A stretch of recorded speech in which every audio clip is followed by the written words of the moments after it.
오늘 우리가 이야기하려는 장면은 단순한 무기 전시회가 아닙니다. 바로 대한민국이 전 세계 앞에서 스스로를 재정의한 역사적 순간이죠. 드래곤 파이어 2500이 공개되는 순간 전 세계 언론은 이를 단순한 신형 무기 발표가 아니라 전략적 독립선언으로 받아들였습니다. 특히 이재명 대통령이 단상에 올라 우리는 더 이상 누구의 해구산에도 기대지 않는다라고 선언했을 때 그 울림은 단순히 국방에 국한된 것이 아니었습니다. 국민적 자존심, 국가적 자주권, 더 나아가 동북아 질서 전체를 뒤흔든 사건이었죠. 그런데 정말 흥미로운 건 현장에 있던 외신 기자들의 반응이었습니다. 미국 기자들은 얼떨떨한 표정으로 메모를 남겼고, 일본 기자들은 고개를 숙이며 휴대전화로 도쿄 본사에 긴급 전화를 걸었죠. 중국 CCTV의 카메라맨은 중계 도중 표정이 굳어버려 시청자들이 그 어색함을 바로 느낄 정도였습니다. 질문하건대 왜 이 발표 하나가 그렇게 큰 충격을 준 걸까요? 단순히 한국이 신형 미사일을 만들었기 때문일까요? 아니면 그 이면에 숨은 메시지가 더 두려웠던 걸까요? 저는 그 두 가지가 동시에 작용했다고 봅니다. 기술적 차원에서 드래곤 파이어 2500은 단순한 미사일이 아니라 게임 체인저입니다. 기존 미국이나 일본이 보유한 방어망을 뚫을 수 있는 속도와 기동성을 갖추었고 중국의 장거리 미사일보다 더 정밀한 타격 능력을 확보했으니까요. 하지만 더 큰 충격은 정치적 메시지였습니다. 한국이 이제 미국의 해구산 없이도 독자적으로 억지력을 갖추었다는 선언은 워싱턴의 전략적 기둥을 뒤흔드는 것이었습니다. 미국은 동맹국들을 관리할 때 해구산 제공을 협상 카드로 사용해왔는데 한국이 그것을 거부하고 독립한다면 더 이상 미국이 한국을 압박할 수단이 줄어든 겁니다. 맞습니다. 저는 특히 일본이 받은 충격이 더 컸다고 생각합니다. 일본은 이시바 시게루 총리 체제하에서 끊임없이 집단적 자위권을 강조해왔고, 미국의 이지스 시스템을 도입하며 자신들이 동북아 방위의 핵심이라고 자부했습니다. 그런데 한국이 단 하루 만에 그 우월감을 무너뜨린 겁니다. 일본 언론이 한반도는 더 이상 도쿄의 그림자가 아니다 라고 표현한 것도 그런 맥락이겠죠. 그런데 한 가지 의문이 생깁니다. 왜 일본은 수십 년간 막대한 군사비를 쓰고도 이런 돌파구를 마련하지 못했을까요? 그건 일본의 본질적인 한계 때문입니다. 일본은 독자적 기술력은 뛰어나지만 전략적 의사결정에서 항상 미국을 의식합니다. 무기 개발조차 미국의 승인 없이는 한계를 넘지 못했죠. 반면 한국은 오히려 외압을 뚫어내기 위해 더 창의적이고 공격적으로 나아갔습니다. 삼성, 한화, 현대 같은 민간 기업들이 정부와 손발을 맞추며 군사기술을 산업기술과 결합시킨 결과물이 바로 드래곤 파이어 2500입니다. 일본이 가진 폐쇄성과 의존성이 결국 발목을 잡은 것이고 한국은 그 틈을 파고든 겁니다. 흥미로운 지적이네요. 중국의 반응도 짚어봐야 할 것 같습니다. 시진핑 정부는 평소 한반도의 안정은 중국의 보장 아래 있다라고 자신해왔는데, 드래곤 파이어 2500의 등장은 그런 중국의 논리를 한순간에 무너뜨렸습니다. 베이징 외교부 대변인은 한반도의 군비 경쟁을 심화시킬 수 있다라고 비난했지만, 사실은 중국이 처음으로 한국의 직접적 위협을 인정한 셈 아닙니까? 그렇습니다. 중국 입장에서는 난처할 수밖에 없습니다. 지금까지 중국은 북한을 매개로 한국을 압박해왔지만 드래곤 파이어 2500은 북한을 넘어 중국 본토 일부까지 직접 타격할 수 있는 능력을 보여주었거든요. 그 순간 중국은 우리가 더 이상 한국을 함부로 다룰 수 없다라는 불편한 현실과 마주한 겁니다. 게다가 동남아 국가들이 한국 무기에 관심을 보이기 시작하면서 중국의 무기 수출 시장도 위협받고 있죠. 그런데 미국의 반응은 다소 이중적이지 않았습니까? 겉으로는 한미동맹은 여전히 굳건하다라고 강조했지만, 속내는 분명 당혹스러웠을 겁니다. 트럼프 대통령은 과거 한국을 향해 주둔비 증액을 강하게 요구하며 철군까지 운운했는데, 이제는 오히려 한국이 없는 동북아 전략은 불가능해졌습니다. 그렇다면 앞으로 워싱턴은 어떤 선택을 하게 될까요?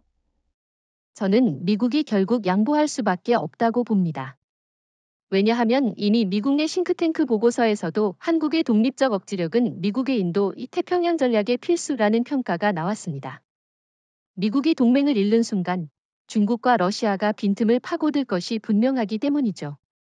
그래서 겉으로는 동맹을 강조하면서도 실제로는 한국에 더 많은 이익을 제공할 수밖에 없는 상황입니다. 드래곤 파이어 2500이 공개된 직후 가장 큰 파장은 바로 정치, 군사적 의미였습니다. 단순히 새로운 무기를 가졌다는 차원을 넘어서 대한민국이 더 이상 워싱턴의 해구산에 의존하지 않는다고 선언한 것이니까요. 이재명 대통령의 발언은 단호했습니다. 대한민국은 누구의 보호막 아래서가 아니라 스스로의 힘으로 평화를 지킬 것이다. 이 말은 곧 한미동맹 구조의 근본적인 재편을 의미합니다. 하지만 이런 선언이 과연 현실적으로 가능한 걸까요? 미국은 수십 년간 한국의 안보를 책임져 왔고 해구산 제공을 명분으로 주한미군을 주둔시켜 왔습니다.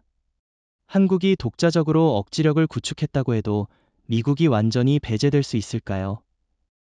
저는 여전히 미국의 영향력이 강하게 작동한다고 봅니다. 그 질문에 답하기 위해선 역사를 되짚어볼 필요가 있습니다. 1970년대 닉슨 독트린 이후 미국은 아시아 동맹국들에게 방위 책임을 스스로 지라고 압박했고 1990년대 이후로는 주둔비 분담금 인상 요구가 반복되었습니다. 최근 트럼프 대통령 시절엔 노골적으로 돈을 더 내지 않으면 철수하겠다라고 협박했죠. 이런 상황에서 한국이 독립적 전략을 구축하는 건 자연스러운 귀결입니다. 게다가 드래곤 파이어 2500은 단순히 무기가 아니라 미국의 협박에 더 이상 흔들리지 않겠다는 정치적 선언이기도 합니다. 그렇다면 미국은 어떤 태도를 취할까요? 트럼프 대통령은 강하게 반발할 수도 있습니다.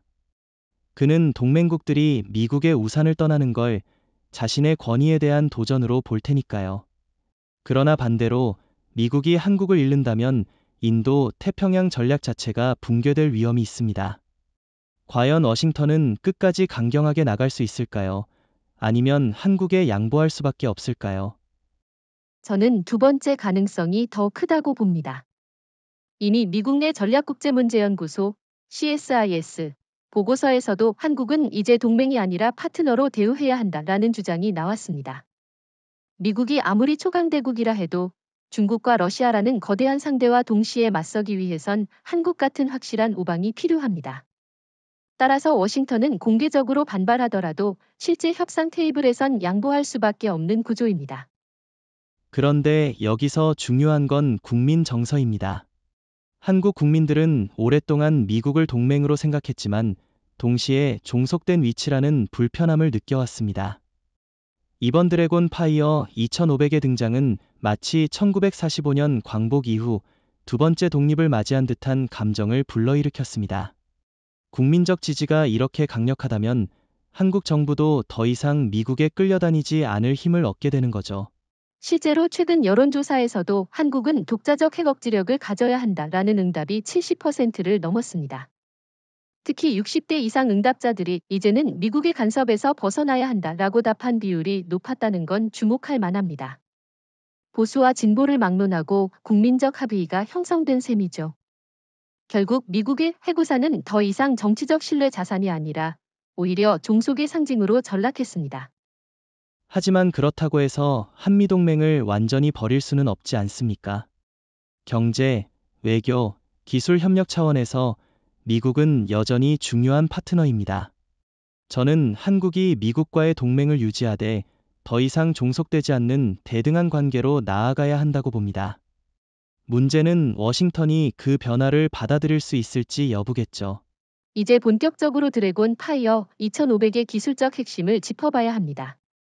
많은 분들이 단순히 신형 미사일 정도로 생각할 수 있지만 사실 이 무기의 심장은 기존 개념을 완전히 바꿔놓은 혁신 기술에 있습니다.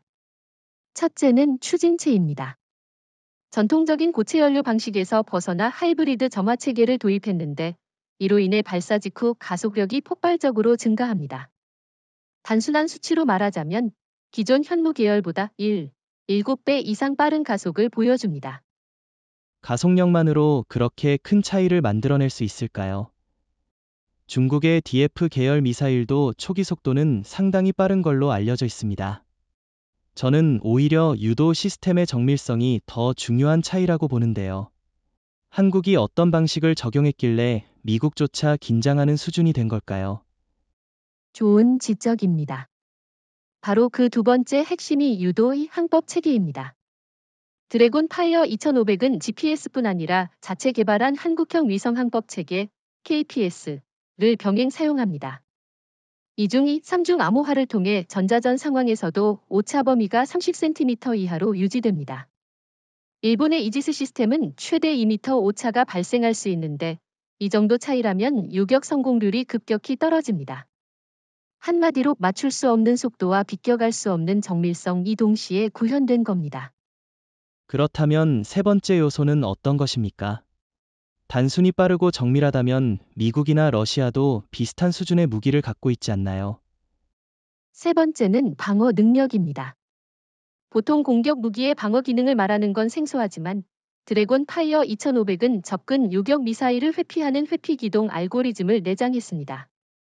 발사 후 탄도 궤적을 따르지 않고 인공지능 기반 회피 패턴을 선택적으로 구사하는데 이는 삼성전자의 차세대 반도체 연산 능력이 적용된 덕분입니다.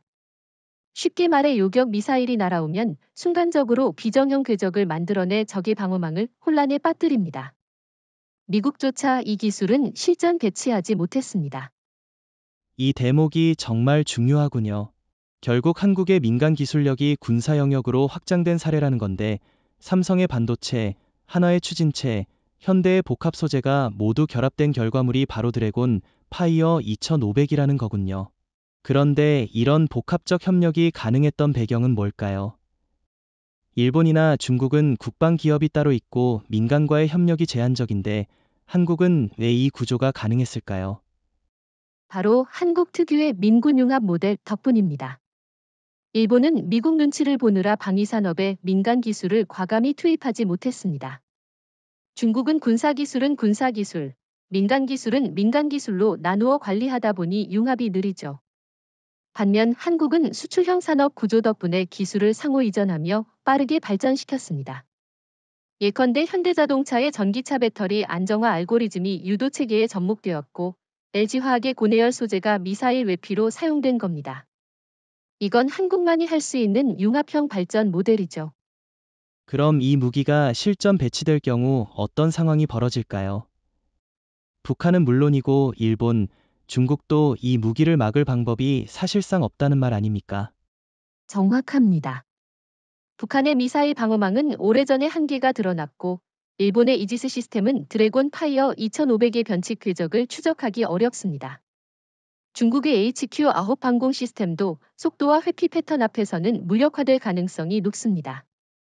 이 때문에 전문가들은 이 무기 한 발이 동북아 전체의 군사 균형을 흔든다라고 평가하는 겁니다. 드래곤 파이어 2500의 등장은 단순히 한반도 내부의 억제력 확보에 그치지 않았습니다. 오히려 더 큰 파장은 주변 3대 강국, 즉 미국이 중국이 일본이 동시에 충격을 받은 점이었습니다. 지금까지 동북아 안보 구도는 워싱턴이 우산을 제공하고 도쿄가 보조하며 베이징이 압박하는 삼각 구조였죠. 그런데 한국이 독자 무기를 내세운 순간 이 삼각 구도가 송두리째 흔들리게 된 겁니다. 우선 미국부터 살펴봅시다. 트럼프 대통령은 겉으로는 한미동맹은 강하다라는 말을 반복했지만 내부적으로는 불만이 폭발했습니다. 왜냐하면 미국의 가장 큰 힘은 해구산을 협상 카드로 쓰는 것이었는데 한국이 그것을 필요 없다고 선언했으니 워싱턴의 카드가 사라진 거죠. 그렇다면 앞으로 미국은 한국을 어떻게 다루려 할까요? 정말 양보할까요? 아니면 더 큰 압박으로 나오게 될까요? 압박은 한계가 있을 겁니다. 미국이 세금을 무기로 위협할 수는 있겠지만 이미 한국은 반도체의 조선 이 배터리 같은 핵심 산업에서 미국이 의존하는 파트너가 됐습니다. 드래곤 파이어 2500의 등장은 군사 영역뿐 아니라 경제 협상에서도 한국이 주도권을 잡게 했습니다.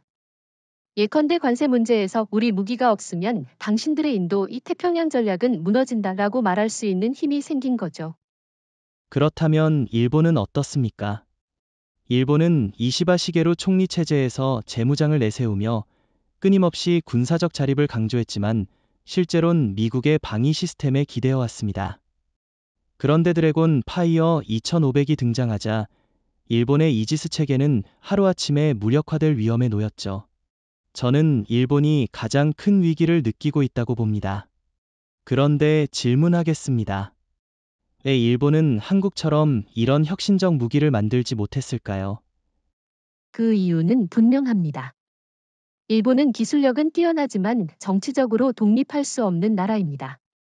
무기 개발은 늘 미국의 승인과 제약 속에서 이루어졌고 민간 기술을 군사로 전환하는 데에도 사회적 거부감이 컸습니다. 반면 한국은 살아남기 위해선 반드시 독자 기술을 가져야 한다라는 절박함이 있었죠. 결과적으로 일본은 미국의 그늘 아래 안주했고 한국은 그 그늘을 뚫고 나왔습니다. 바로 그 차이가 드래곤 파이어 2500이라는 성과로 드러난 겁니다. 중국의 반응은 더 복잡합니다. 시진핑 정부는 겉으로는 한반도의 군비 경쟁을 우려한다 라는 말을 했지만 속으로는 큰 충격을 받았습니다. 지금까지 중국은 북한을 통해 한국을 간접적으로 압박하며 협상력을 유지했는데 이제 한국이 직접 중국 본토까지 타격할 능력을 갖게 되었으니 계산이 완전히 달라진 겁니다. 그런데 여기서 중요한 질문이 있습니다. 중국이 과연 한국을 얕잡아 볼 수 있을까요? 아니면 전략을 수정할까요? 저는 중국이 얕잡아 볼 수 없다고 봅니다. 이미 동남아 국가들이 한국 무기에 눈을 돌리고 있습니다. 필리핀, 베트남, 인도네시아 같은 나라들이 한국은 믿을 수 있는 대안이라고 평가하죠.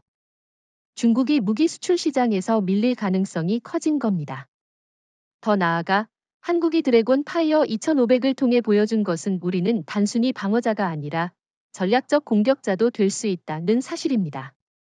이는 중국의 기존 계산을 완전히 무너뜨리는 요소입니다. 지금까지 동북아 안보 질서의 법칙은 워싱턴, 베이징, 도쿄에서 만들어졌고 서울은 늘 그 법칙에 적응하거나 따라야 했습니다. 그러나 이제는 상황이 완전히 역전됐습니다.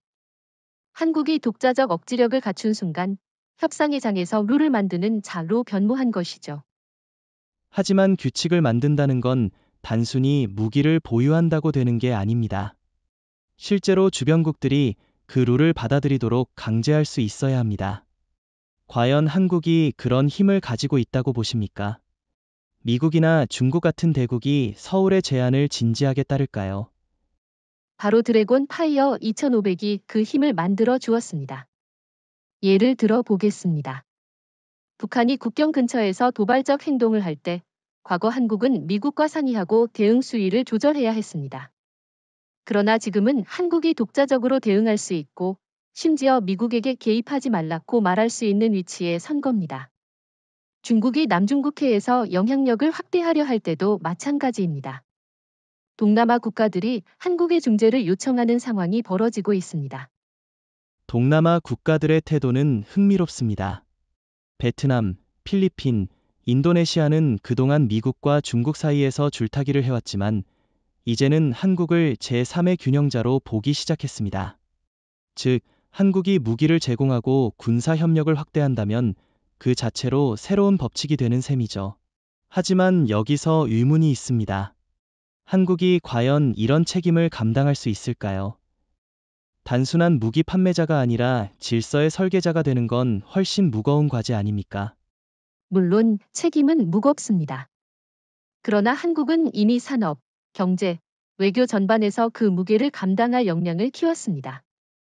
삼성의 반도체, 현대의 조선, LG와 SK의 배터리, 그리고 하나의 방위 산업은 단순히 제품이 아니라 글로벌 표준을 만들어가고 있습니다. 군사 영역도 마찬가지입니다. 한국이 만든 무기가 단순히 전쟁 도구가 아니라 게임의 규칙이 되는 순간 전 세계는 한국을 설계자로 인정할 수밖에 없습니다. 그렇다면 미국과 일본은 어떻게 반응할까요? 특히 일본은 한국이 새로운 룰을 만든다는 사실을 받아들이기 어렵지 않겠습니까? 일본은 늘 자신들이 동북아에서 미국 다음의 주도국이라고 생각해왔는데 이제는 한국이 앞서 나가고 있으니 말입니다. 그렇기 때문에 일본은 더욱 불안합니다. 이시바 시게루 총리는 일본은 여전히 지역의 안정축이라고 말했지만 현실은 다릅니다. 한국이 만든 규칙이 적용되는 순간 일본은 그 규칙을 따를 수밖에 없는 위치에 놓입니다. 드래곤 파이어 2500은 단순한 무기가 아니라 일본의 자존심을 묶어버리는 족쇄가 된 셈이죠. 미국도 마찬가지입니다. 트럼프 대통령이 아무리 큰 소리를 쳐도 한국 없이는 인도 태평양 전략 자체가 굴러가지 않습니다. 결과적으로 미국도 한국이 만든 룰에 협력할 수밖에 없습니다. 그런데 중국은 어떻습니까? 시진핑 정부는 한반도의 군비 경쟁은 위험하다라는 말을 반복하고 있지만 실제로는 한국의 룰을 무시할 수 없는 처지에 놓여 있습니다.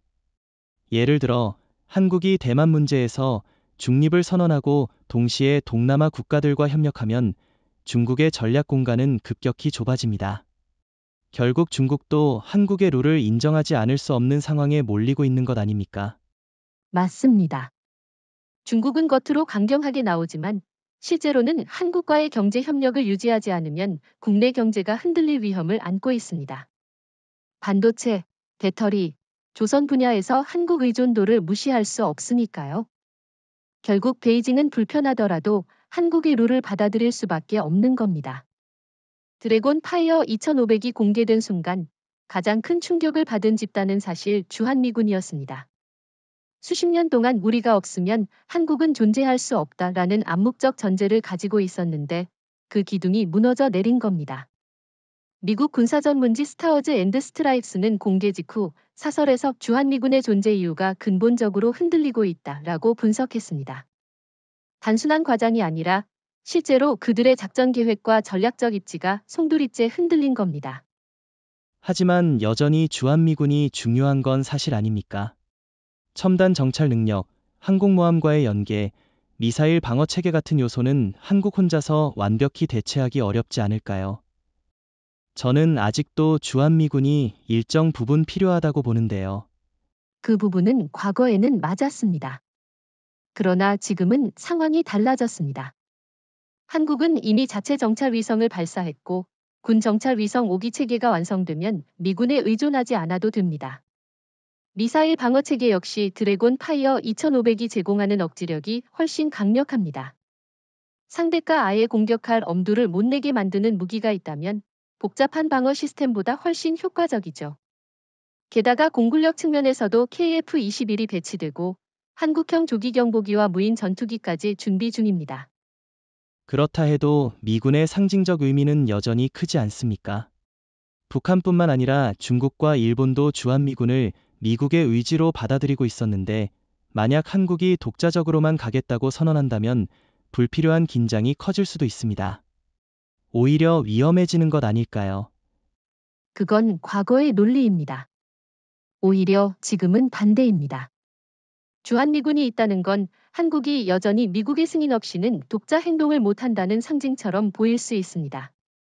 드래곤 파이어 2500의 등장은 그 상징을 무너뜨렸고 오히려 한국이 주도적으로 긴장을 조절할 수 있는 힘을 줬습니다. 예컨대 북한이 도발할 경우 과거에는 워싱턴의 반응을 기다려야 했지만 이제는 서울이 곧바로 경고와 대응을 할 수 있습니다. 그렇다면 주한미군의 장래는 어떻게 될까요? 완전히 철수할 가능성은 없다고 보지만 존재 이유가 약해진 건 사실입니다. 혹시 미국이 체면을 지키기 위해 병력 규모를 축소하거나 상징적 수준만 남기는 선택을 할까요? 충분히 가능한 시나리오입니다. 이미 트럼프 대통령은 재임 초기에 한국이 더 많은 비용을 내지 않으면 철수하겠다라는 말을 했습니다. 그런데 드래곤 파이어 2500 등장 이후엔 역설적으로 상황이 바뀌었습니다. 이제는 한국이 필요 없다면 떠나라라고 말할 수 있게 된 겁니다. 워싱턴 입장에선 동북아 전략 거점이 무너질까 두려워 쉽게 철수하지도 못합니다. 결국 미군은 규모를 줄이고 한국은 독자적 억지력을 강화하는 형태로 재편될 가능성이 큽니다. 이런 변화는 단순히 군사 차원에만 머물지 않습니다. 한국 사회 전체에도 파장이 클 겁니다. 그동안 보수 진영은 주한미군이 있어야 안보가 보장된다라고 주장했는데 이제 그 명분이 사라지고 있습니다. 반대로 진보 진영은 독자적 안보를 주장해왔는데 이번엔 그 논리가 현실이 되었습니다. 결국 정치 지형마저 바뀔 수 있다는 거군요. 이시바 시게루 총리가 취임 후 줄곧 강조해온 것이 바로 일본 방위 체계의 현대화였죠. 하지만 그 현대화의 핵심은 어디까지나 미국의 이지스 시스템과 미사일 방어망을 업그레이드하는 수준이었습니다. 일본은 오랫동안 스스로를 동북아의 방패라고 불러왔는데 드래곤 파이어 2500은 그 방패를 단숨에 무력화시켰습니다. 도쿄가 의지하던 모든 전략이 하루아침에 흔들린 것이죠. 하지만 일본도 기술력이 강한 나라 아닙니까? 로켓 발사체, 위성 기술, 심지어 반도체 분야에서도 과거엔 한국을 압도했죠. 그런 일본이 정말 한국의 한무기에 무력해졌다고 단정할 수 있을까요?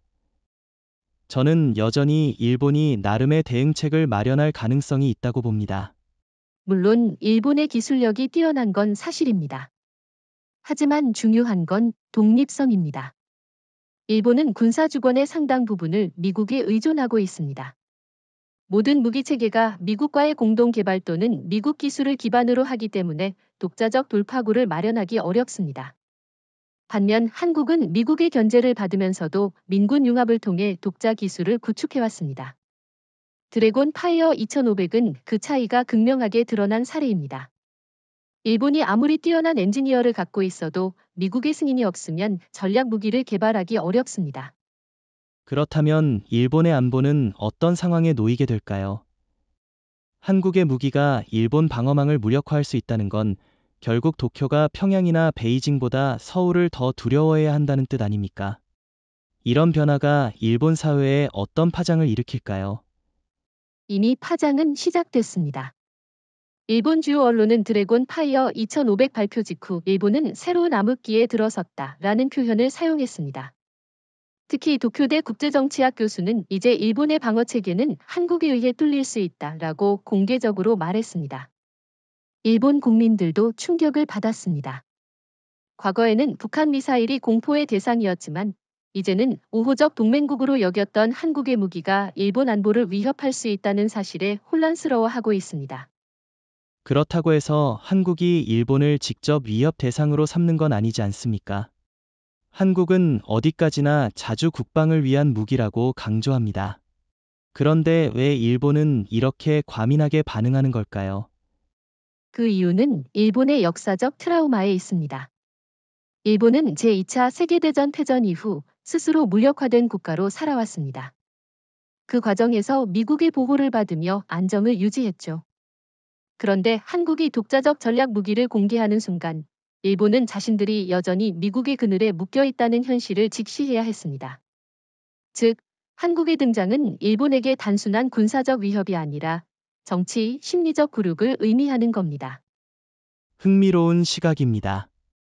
하지만 저는 일본이 단순히 충격에 머물지 않고 반격을 시도할 가능성도 있다고 생각합니다. 최근 일본이 방위비를 GDP의 2% 이상으로 늘리고 장거리 순항 미사일 도입을 추진하고 있지 않습니까? 이런 움직임이 한국을 견제하려는 시도라고 해석할 수도 있겠죠. 일본은 반격을 시도할 겁니다. 그러나 문제는 시간입니다. 한국은 이미 드래곤 파이어 2500을 실전 배치 단계까지 끌어올렸지만 일본의 계획은 최소 5에서 10년이 필요합니다. 그 사이 한국은 또 다른 차세대 무기를 개발해 나갈 겁니다. 게다가 일본은 늘 정치적 제약에 묶여 있습니다. 방위비 증액도 국민적 합의가 완전히 이루어진 것이 아니고 헌법 개정 문제도 여전히 논란입니다. 결국 일본은 어둠 속에서 허우적거릴 수밖에 없습니다. 드래곤 파이어 2500의 공개로 가장 큰 타격을 입은 나라 중 하나는 단연 중국입니다. 그동안 중국은 한반도 문제에서 자신들이 최종 중재자라는 위치를 고수해왔습니다. 북한을 앞세워 한국을 압박하고 동시에 미국과 협상 테이블을 장악하는 방식이었죠. 그러나 한국이 독자적으로 중국 본토까지 도달 가능한 억지력을 갖추자 베이징의 협상력은 단숨에 증발해 버렸습니다. 하지만 중국은 여전히 세계 2위의 군사 대국 아닙니까? DF-41 같은 초장거리 ICBM, 항공모함, 인공위성까지 보유하고 있는데 단지 한국의 한무기 때문에 협상력을 잃었다고 말하는 건 과장 아닐까요? 표면적으로만 보면 과장처럼 보일 수 있습니다. 그러나 협상력은 단순히 무기 숫자가 아니라 상대의 인식에서 나옵니다. 지금까지 한국은 중국의 압력에 대응할 수단이 없었기 때문에 베이징이 우위를 점할 수 있었죠. 하지만 이제 상황은 달라졌습니다. 드래곤 파이어 2500은 중국 동부 연안, 심지어 상하이와 베이징 일부까지 타격 가능한 범위를 보여주었습니다. 즉, 한국이 필요하다면 중국을 직접 억제할 수 있다는 현실이 베이징을 흔들고 있는 겁니다. 그렇다고 한국이 실제로 중국 본토를 공격할 리는 없지 않습니까? 중국도 그걸 알 텐데 왜 이렇게 당황하는 걸까요? 바로 그 가능성 때문입니다. 전쟁은 실제로 벌어지지 않아도 상대방이 이 무기는 우리를 직접 겨냥할 수 있다라고 인식하는 순간 협상력은 무너집니다. 중국은 지금까지 북한을 통해 한국을 간접적으로 위협했지만 이제 한국은 우린 북한이 아니라 너희를 직접 상대할 수 있다라는 메시지를 던진 겁니다. 이건 중국 외교가 가장 두려워하는 시나리오죠. 그렇다면 중국은 앞으로 어떤 선택을 할까요? 군사적으로 더 강하게 나올까요? 아니면 경제적 압박을 가하려 할까요? 최근에도 중국은 한국에 대해 반도체 수출 규제 가능성을 언급했었죠. 중국이 경제적 압박을 시도할 가능성은 있습니다. 하지만 문제는 한국의 산업 구조가 이미 글로벌 공급망에서 핵심 축을 차지하고 있다는 겁니다. 중국이 한국 반도체나 배터리를 제재한다면 결국 자신들의 산업도 타격을 받습니다. 오히려 한국이 중국에 대한 수출을 줄이면 중국 IT 기업들이 먼저 무너질 겁니다. 결국 베이징은 강하게 말하면서도 실제 행동은 제약될 수밖에 없습니다. 흥미로운 지적입니다. 그런데 또 하나 중요한 점은 국제사회의 반응 아닐까요? 과거에는 미국과 중국이 한반도 문제를 좌우했지만 이제는 ASEAN이나 유럽까지 한국을 지지하는 목소리를 내고 있습니다. 중국 입장에선 협상력을 잃는 것뿐만 아니라 국제 무대에서 고립될 위험까지 생긴 셈 아닙니까? 특히 동남아 국가들은 중국의 일방적 압력에 지쳐 있었습니다. 그런데 한국이 드래곤 파이어 2500을 공개하면서 우린 중국에 맞설 수 있다라는 메시지를 던지자 필리핀, 베트남, 인도네시아가 곧바로 환영했습니다. 유럽에서도 NATO 전문가들이 한국은 새로운 억지력 공급자라고 평가했죠. 이건 중국이 절대 원하지 않는 시나리오입니다. 자신들의 이웃 국가들이 한국을 대안으로 삼게 되면 중국의 외교 공간은 급격히 줄어듭니다. 결국 드래곤 파이어 2500은 중국을 단순히 군사적으로 위협한 게 아니라 외교적, 경제적 협상에서의 지렛대를 빼앗아 버린 셈이군요. 그렇다면 앞으로 한국은 중국과의 관계에서 어떤 태도를 취해야 한다고 보십니까? 강경하게 나가야 할까요? 아니면 전략적으로 이용해야 할까요? 저는 전략적 이용이 정답이라고 봅니다. 한국은 중국을 불필요하게 자극할 필요는 없습니다. 하지만 드래곤 파이어 2500이라는 보험을 손에 쥔 상태에서 협상을 진행하면 베이징은 무조건 양보할 수밖에 없습니다. 예컨대 사드, THAAD, 배치 때처럼 일방적으로 한국을 압박하는 건 이제 불가능합니다. 한국은 더 이상 수동적 협상자가 아니라 주도적 협상자가 된 겁니다. 드래곤 파이어 2500의 진짜 힘은 단순히 군사 기술에서 나온 것이 아닙니다. 그 배경에는 한국 산업 전반이 구축해온 초강력 기술력이 자리 잡고 있습니다. 삼성, 한화, 현대, LG, SK. 이 기업들이 각자 분야에서 세계 최고 수준의 경쟁력을 쌓아올린 덕분에 이번 무기가 가능했던 겁니다. 다시 말해, 드래곤 파이어 2500은 방산 기업만의 산물이 아니라 한국 산업 전체의 결정체라고 할 수 있습니다. 그런데 다른 나라에도 거대 기업들이 있지 않습니까? 일본에는 미쓰비시, 중국에는 화웨이와 같은 기업들이 있습니다. 미국에는 보잉, 로키드 마틴 같은 세계적인 방산 기업이 있고요. 그렇다면 왜 오직 한국만 이런 성과를 낼 수 있었던 걸까요? 차이는 민간 기술과 군사 기술의 융합 속도에 있습니다. 삼성은 이미 이나노 반도체 공정을 확보했고, 이 기술은 드래곤 파이어 2500의 AI 회피 알고리즘을 가능하게 했습니다. 하나는 로켓 추진체에서 세계 최정상 수준의 성과를 내고 있고, 현대중공업은 잠수함 및 함정 기술을 통해 복합 소재와 구조 설계 역량을 제공합니다. 일본은 미국의 승인 없이는 민간 기술을 군사에 적용하지 못하고, 중국은 폐쇄적 구조 때문에 속도가 느립니다. 반면 한국은 수출형 산업 구조 덕분에 과감하게 융합할 수 있었던 거죠. 즉, 드래곤 파이어 2500은 단순한 무기가 아니라 한국 산업이 세계와 경쟁하며 축적한 기술의 총합이라는 말씀이군요. 그런데 질문이 하나 있습니다. 이런 융합 모델이 얼마나 지속 가능할까요? 다른 나라들이 곧 따라잡을 가능성은 없습니까? 쉽지 않습니다. 왜냐하면 한국은 이미 산업 생태계를 국가 단위로 통합해 놓았기 때문입니다. 예컨대 배터리 산업만 보더라도 LG와 SK가 세계 시장의 50% 이상을 점유하고 있습니다. 이 배터리 기술은 단순히 자동차에 쓰이는 게 아니라 드래곤 파이어 2500의 고온 환경에서 전자 장비를 안정화하는 데에도 사용됩니다. 이런 상호 연결 구조는 하루아침에 따라잡을 수 있는 게 아닙니다. 중국은 대규모 자본과 인구를 바탕으로 추격하려 들 텐데요.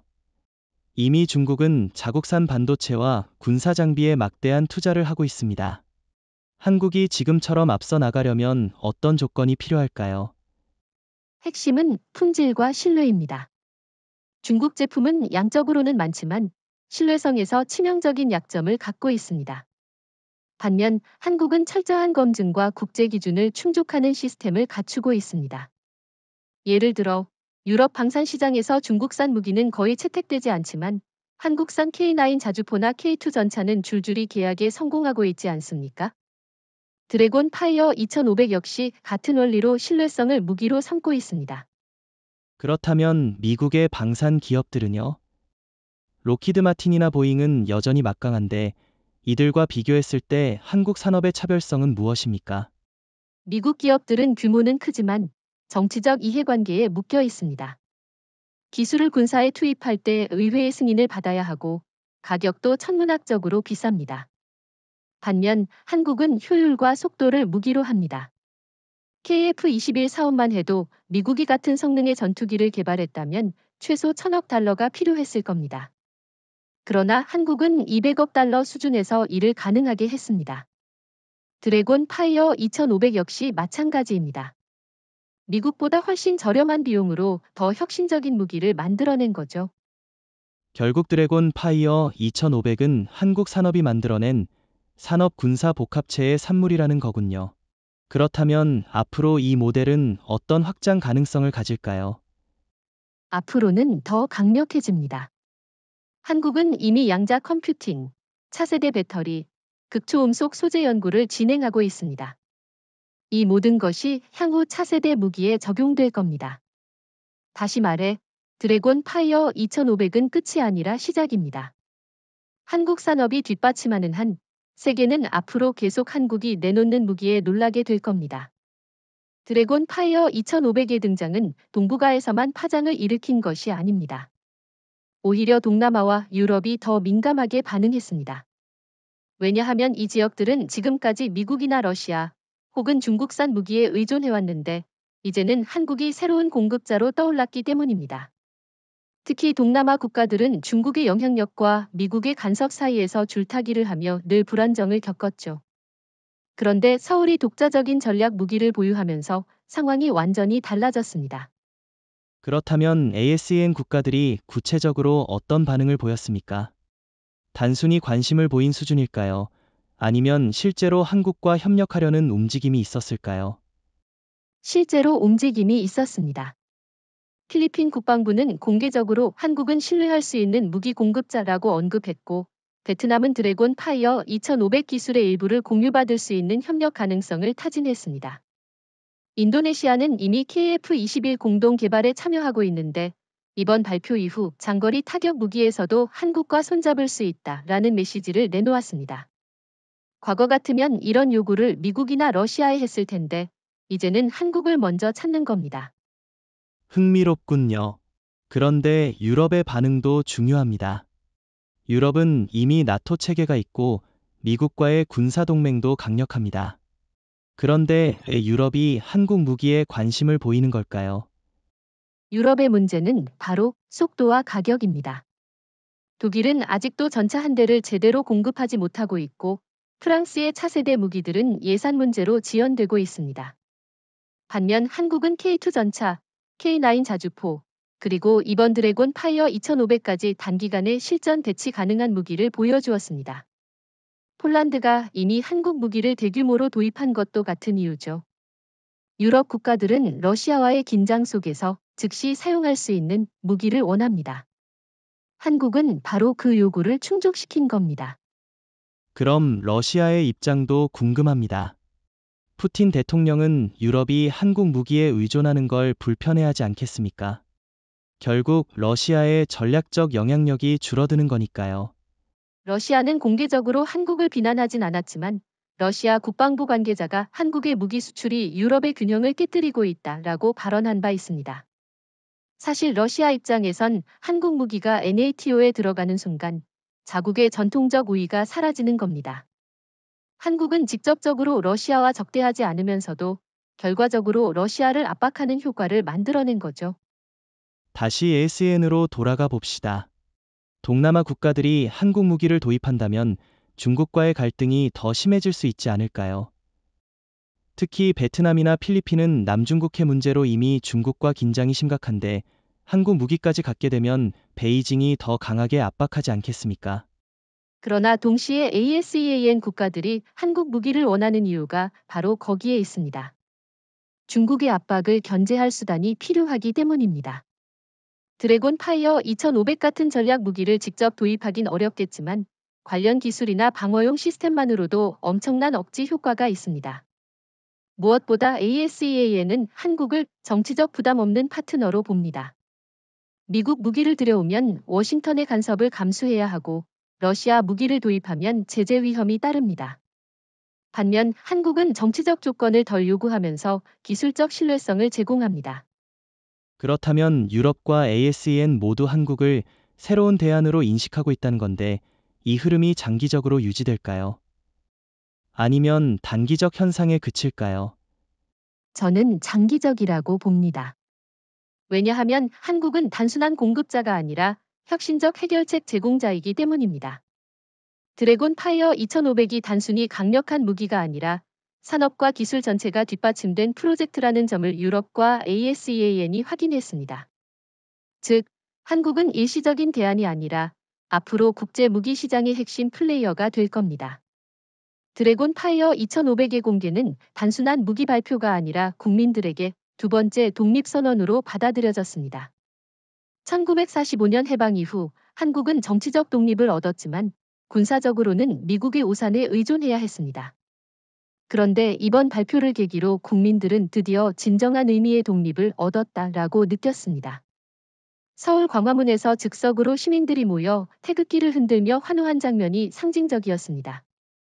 그런데 일부에서는 무기 하나로 독립을 말하는 건 과장이라는 목소리도 있지 않았습니까? 여전히 한국은 미국과 경제 외교적으로 얽혀 있고 중국, 일본과도 복잡한 관계를 맺고 있는데 단순히 무기 공개만으로 국민들이 그렇게 뜨겁게 반응한 이유는 뭘까요? 바로 자존심 때문입니다. 국민들은 지난 수십 년간 미국의 보호를 받는 동시에 그늘에 종속된 듯한 불편함을 느껴왔습니다. 트럼프 대통령이 주둔비 증액을 요구하며 한국을 협박하던 장면은 국민들에게 큰 상처였습니다. 일본은 여전히 과거사를 무시하고 군사적 우위를 과시하려 했고 중국은 한국을 협상 카드로 취급했습니다. 이런 상황에서 드래곤 파이어 2500은 우리는 더 이상 약자가 아니다라는 증거였던 겁니다. 흥미로운 점은 세대별 반응이 크게 다르지 않았다는 겁니다. 보통 젊은 세대와 기성세대는 안보 문제에서 시각 차이가 크지만 이번에는 20대부터 70대까지 모두가 한 목소리로 환호했습니다. 특히 고령층이 이건 제2의 독립선언이다 라고 표현한 게 인상적이었죠. 왜 이렇게 전 세대를 아우르는 지지가 가능했을까요? 그건 한국 사회가 공유해온 불안의 역사 때문입니다. 한국전쟁, 분단, 북한의 핵 위협, 그리고 미-중 일의 압박 속에서 국민들은 늘 불안에 시달려왔습니다. 그러나 이번 발표는 그 불안을 덜어주었습니다. 젊은 세대는 이제 우리도 강대국과 맞설 수 있다라는 자신감을 얻었고 기성세대는 우리 후손들이 더 이상 외세에 휘둘리지 않을 것이라는 안도감을 얻은 겁니다. 그렇다면 정치적 효과도 상당했겠군요. 이재명 대통령의 지지율에도 직접적인 영향을 줬을까요? 물론입니다. 발표 직후 여론조사에서 대통령 지지율은 10%포인트 이상 상승했습니다. 야당조차 공개적으로 반대하지 못했습니다.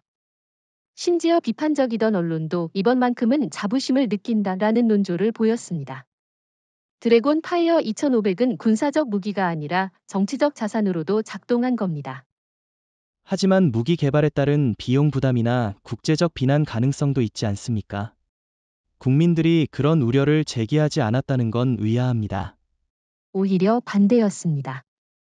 세금을 내더라도 필요하다라는 반응이 지배적이었습니다. 국민들은 단순히 경제적 이득보다 안보와 자존심을 더 중요하게 여겼습니다.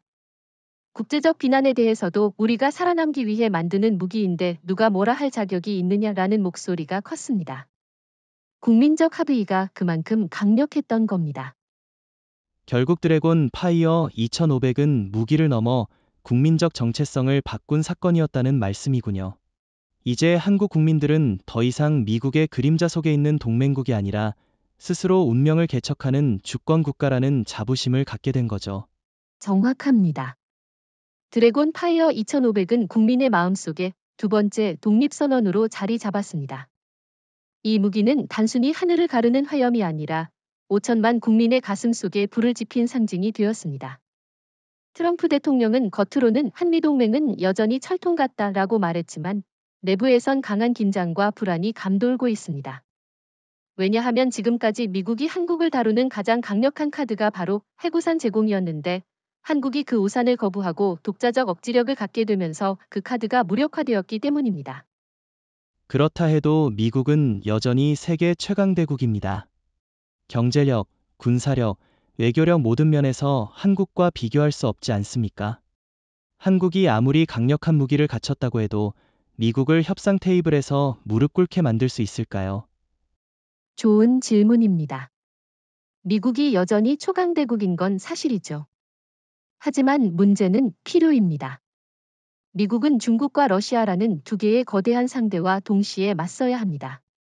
이 상황에서 한국은 단순한 동맹이 아니라 필수 파트너가 되었습니다. 워싱턴이 한국을 잃는 순간 인도의 태평양 전략은 사실상 붕괴됩니다. 바로 그렇기 때문에 미국은 양보할 수밖에 없는 겁니다. 양보라. 구체적으로 어떤 양보를 말하는 겁니까? 단순히 군사적 지원을 더 해주겠다는 정도일까요? 아니면 경제적 이익까지 내놓아야 할까요? 이미 조짐이 나타나고 있습니다. 미 상무부는 최근 관세 정책에서 한국 기업들에 대한 특별 예외를 검토하고 있다는 보도가 나왔습니다. 트럼프 행정부가 추진해온 보호무역 기조 속에서도 한국만큼은 예외로 두려는 움직임이 감지되는 겁니다. 왜냐하면 한국이 협력하지 않으면 미국 제조업 자체가 흔들릴 수 있기 때문입니다. 반도체, 배터리, 조선 산업에서 한국은 미국에게 없어서는 안 될 존재가 되었죠. 그렇다면 군사 분야에선 어떨까요?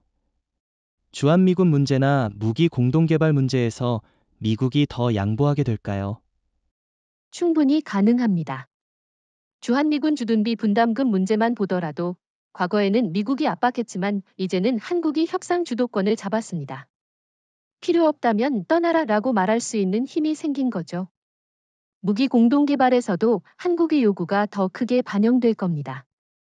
KF-21 사업이나 극초음속 무기 개발 같은 분야에서 미국은 기술 이전에 소극적이었지만 이제는 한국을 붙잡기 위해서라도 더 많은 협력을 제공할 수밖에 없습니다.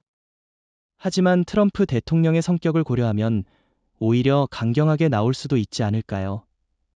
그는 동맹국을 향해 돈을 더 내라 라는 말을 서슴없이 했던 인물 아닙니까? 맞습니다. 트럼프 대통령 특유의 강압적 스타일은 여전할 겁니다. 그러나 차이는 실질적 힘입니다.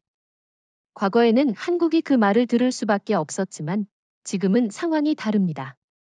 드래곤 파이어 2500이라는 실질적 억지력이 생겼기 때문에 한국은 원한다면 독자 노선을 걷겠다라고 맞받아칠 수 있습니다. 트럼프가 아무리 강경 발언을 해도 실제 협상에선 미국이 양보해야 하는 구조가 된 겁니다. 결국 미국은 군사, 경제, 외교 모든 면에서 한국과의 관계를 조정할 수밖에 없다는 말씀이군요. 그렇다면 이번 변화를 두고 한미동맹의 위기라고 볼 수 있을까요? 아니면 새로운 동맹의 진화라고 봐야 할까요? 저는 후자라고 봅니다. 단순히 위기라기보다는 한국이 더 이상 종속적 동맹이 아닌 대등한 파트너로 올라선 겁니다. 미국이 양보한다는 건 동맹이 무너진다는 뜻이 아니라 동맹의 형태가 변한다는 의미입니다. 이제는 워싱턴이 한국을 존중하지 않으면 전략 자체가 위태로워지는 시대가 된 것이죠.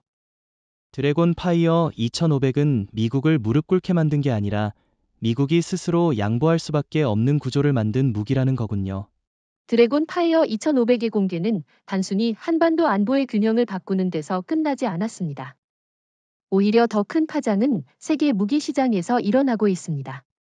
한국이 만든 무기를 갖고 싶어 하는 나라들이 줄을 서기 시작한 겁니다. 지금까지 국제 무기 시장은 미국, 러시아, 프랑스, 독일이 사실상 독점하다시피 했습니다. 그러나 드래곤 파이어 2500의 등장은 이 독점 구조에 균열을 내는 사건이 되었습니다. 그런데 현실적으로 생각해보면 미국이나 러시아 무기에 비해 한국 무기를 사려는 나라가 많을까요? 아직까지 국제사회에서는 메이드 인 코리아가 방산 분야에서 신뢰를 쌓은 지 오래되지 않았습니다. 정말로 세계가 한국 무기를 원한다고 확신할 수 있습니까? 그 의문은 이해합니다. 하지만 실제 사례가 이미 증명하고 있습니다. 폴란드는 K2 전차, K9 자주포, FA-50 전투기를 대규모로 도입했습니다. 아랍에미리트는 천국 미사일 체계를 선택했습니다. 이 모든 사례에서 공통점은 미국이나 유럽산 무기보다 한국산 무기가 빠르고 싸고 믿을 수 있다라는 이유였습니다. 드래곤 파이어 2500은 그 흐름을 한층 더 강화시키는 상징이 된 겁니다. 그렇다면 드래곤 파이어 2500을 직접 도입하려는 나라들이 있을까요? 아니면 기술 이전이나 공동 개발 형태로만 접근할까요? 직접 도입을 원하는 나라도 있을 겁니다. 특히 중동 국가들은 강력한 장거리 타격 수단을 원합니다. 사우디아라비아와 카타르는 이미 한국과 방산 협력 논의를 진행 중인데 드래곤 파이어 2500은 분명히 그들의 관심 대상이 될 겁니다. 다만 완전한 무기 수출은 국제 정치적 부담이 크기 때문에 한국은 전략적으로 일부 기술을 이전하거나 변형된 수출형 모델을 개발할 가능성이 큽니다. 그렇다면 미국은 어떻게 반응할까요? 동맹국인 한국이 전략 무기를 다른 나라에 수출하는 걸 가만히 두지 않을 수도 있지 않습니까? 특히 미국은 자신들의 군사 패권이 흔들리는 걸 극도로 경계하는데요. 맞습니다. 미국은 분명히 경계할 겁니다. 그러나 아이러니컬하게도 미국도 한국을 제어하기 어렵습니다. 이미 한국 무기가 NATO 회원국에 들어가고 있기 때문입니다. 미국이 무조건 막을 수는 없는 상황이죠. 오히려 미국은 한국 무기를 우리가 먼저 활용해야 한다라는 논리를 펴며 협력을 강화할 수밖에 없습니다. 실제로 미군 내부에서도 드래곤 파이어 2500 같은 기술을 한국과 공동 개발해야 한다라는 목소리가 나오고 있습니다. 중국과 러시아의 반응도 궁금합니다. 두 나라 모두 무기 수출을 통해 외교적 영향력을 확대해왔는데 한국이 새로운 경쟁자로 떠오른다면 긴장할 수밖에 없지 않습니까? 그렇습니다. 중국은 이미 동남아 시장에서 한국과 경쟁하기 시작했습니다. 베트남, 필리핀 같은 나라들이 중국 대신 한국 무기를 선택할 가능성이 높아졌습니다. 러시아 역시 우크라이나 전쟁으로 인해 무기 수출 신뢰도가 추락했습니다. 이 공백을 메우는 국가가 한국이 될 수 있습니다. 다시 말해, 드래곤 파이어 2500은 단순히 한반도의 무기가 아니라 세계 무기 시장에서 한국의 시대를 여는 문을 두드린 겁니다. 하지만 시장에서 성공하려면 단순히 무기의 성능만으로는 부족합니다. 외교적 신뢰와 정치적 중립성도 중요합니다. 과연 한국이 이런 조건을 충족할 수 있을까요? 바로 그것이 한국의 강점입니다. 한국은 미국처럼 동맹국에게 정치적 조건을 강요하지 않고 러시아처럼 제재 위험을 안기지도 않습니다. 중국처럼 기술 신뢰도가 떨어지는 것도 아닙니다. 한국은 중립적이고 믿을 수 있는 파트너라는 이미지를 쌓고 있습니다. 드래곤 파이어 2500은 이런 신뢰 위에 세워진 브랜드이자 앞으로 한국을 국제 무기 시장의 새로운 중심지로 만드는 발판이 될 겁니다. 결국 드래곤 파이어 2500은 무기 하나의 성공을 넘어서 한국이 세계 무기 시장에서 새로운 패권을 잡는 신호탄이라는 말씀이군요. 과거에는 북한이 핵무기를 앞세워 한국을 위협하고 중국이 이를 뒷받침하며 협상력을 행사했습니다. 그러나 이제는 정반대가 되었습니다. 서울이 독자적 억지력을 확보하면서 평양은 더 이상 한국을 협박할 수 없는 상황에 놓였습니다. 한국은 방어자가 아니라 주도자가 되었고 북한은 그저 반응만 할 수 있는 처지로 전락한 겁니다. 하지만 북한은 여전히 수천 기의 장사정포와 미사일을 보유하고 있습니다. 단순히 드래곤 파이어 2500 하나로 그 위협이 사라졌다고 말할 수 있을까요? 북한이 여전히 남한을 겨냥할 수 있는 능력이 존재하는 건 사실 아닙니까? 북한의 재래식 위협은 여전히 존재합니다. 그러나 질적인 차이가 생겼습니다. 과거에는 북한이 핵무기나 미사일을 언급하면 한국이 방어적 태도를 취할 수밖에 없었지만 이제는 한국이 도발하면 평양이 먼저 사라진다라는 대응을 할 수 있습니다. 억지력의 중심이 완전히 뒤바뀐 것이죠. 다시 말해 북한이 위협할수록 자신들이 더 위험해지는 역설적 상황에 몰린 겁니다. 그렇다면 중국은 어떤 역할을 하게 될까요? 시진핑 정부는 늘 한반도의 안정은 중국의 보장 아래 있다라고 말해왔습니다. 그런데 이제는 한국이 직접 질서를 주도할 수 있게 되었다면 중국의 역할은 사실상 사라지는 것 아닙니까? 정확합니다.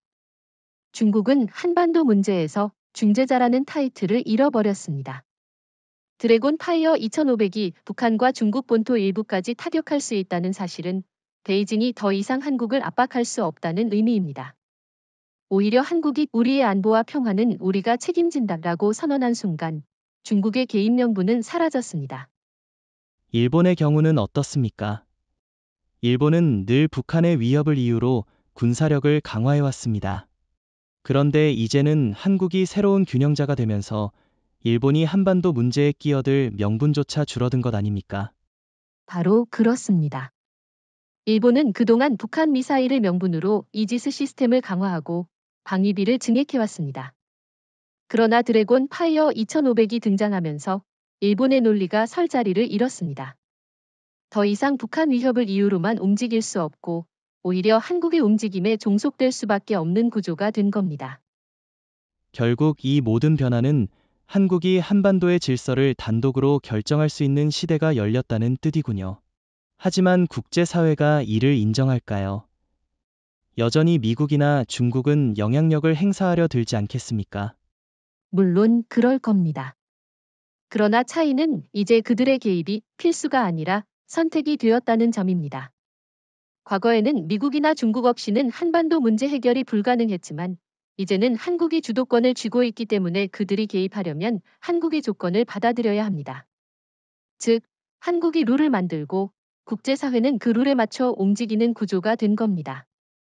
흥미로운 건 북한 내부의 분위기도 크게 달라졌다는 점입니다. 정보에 따르면 북한 엘리트층은 한국의 미사일이 평양까지 도달한다 는 사실을 공개적으로 인정하기 시작했습니다. 과거에는 한국을 무시하는 발언이 많았지만 지금은 조심스러운 태도를 보이고 있다고 합니다. 그건 한국의 전략적 승리입니다. 억지력은 단순히 무기에서 끝나는 게 아니라 상대의 인식 속에 자리 잡아야 완성됩니다. 드래곤 파이어 2500은 바로 그 인식을 바꿨습니다. 북한은 더 이상 협상에서 주도권을 줄 수 없고 중국과 일본 역시 뒤로 물러날 수밖에 없습니다. 한반도의 새로운 질서는 이제 서울이 결정하는 겁니다. 드래곤 파이어 2500의 공개는 단순한 무기 발표가 아니라 시대의 종언을 알린 사건이었습니다. 그동안 한국은 미국의 해구산에 의존하고 중국의 눈치를 보며 일본의 군사적 과시를 견뎌야 했습니다. 그러나 이제는 상황이 완전히 달라졌습니다. 의존의 시대는 끝났고 서울이 모든 것을 결정하는 시대가 열린 겁니다. 그렇다 해도 여전히 한국은 미국과 동맹을 맺고 있고 경제적으로도 글로벌 네트워크에 연결돼 있습니다. 완전한 독립이라는 표현은 너무 극단적인 것 아닐까요? 물론 한국이 국제사회와의 연결을 끊고 혼자 가겠다는 건 아닙니다. 하지만 중요한 건 선택권입니다. 과거엔 미국이나 중국이 선택하고 한국은 따라가야 했지만 이제는 반대로 한국이 선택하고 주변국이 따라야 합니다. 이재명 대통령이 발표 현장에서 말한 우리는 더 이상 누구의 그늘에도 서지 않는다라는 문장은 바로 이 새로운 시대를 요약한 선언이었습니다. 결국 드래곤 파이어 2500은 무기 그 자체보다 상징적 선언의 의미가 더 크다는 말씀이군요. 그런데 국제사회가 정말로 그 상징을 인정하고 있습니까? 미국, 중국, 일본이 받아들이는 건 여전히 시간이 걸릴 것 같은데요. 이미 징후는 나타나고 있습니다. 미국은 관세 협상에서 한국의 양보를 시작했고 일본은 방위비를 늘리면서도 한국의 움직임을 의식하지 않을 수 없게 됐습니다. 중국은 겉으로는 강경 발언을 이어가지만 실제 경제 협력은 줄이지 못하고 있습니다. 국제사회는 이미 한국이 새로운 질서를 만드는 주체라는 사실을 받아들이고 있는 겁니다. 흥미로운 건 국민들의 정서가 정치와 외교를 뒷받침하고 있다는 점입니다. 과거에는 무기 개발이나 군사 강화에 대해 회의적인 목소리도 있었지만 이번에는 오히려 우리가 원하는 길을 가라라는 국민적 지지가 강했습니다. 이런 분위기가 앞으로도 지속될까요? 지속될 수밖에 없습니다. 왜냐하면 드래곤 파이어 2500은 단순한 무기가 아니라 국민의 자존심을 회복시킨 상징이 되었기 때문입니다.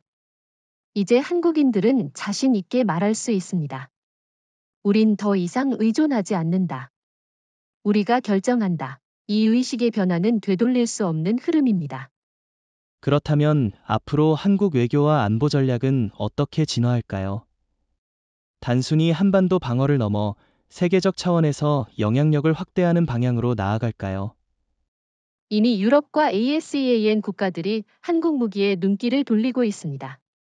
한국은 더 이상 수입국이 아니라 수출국, 더 나아가 규칙 제정자로 나서고 있습니다.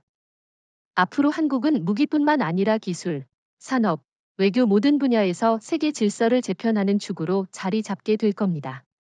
드래곤 파이어 2500은 그 시작점에 불과합니다.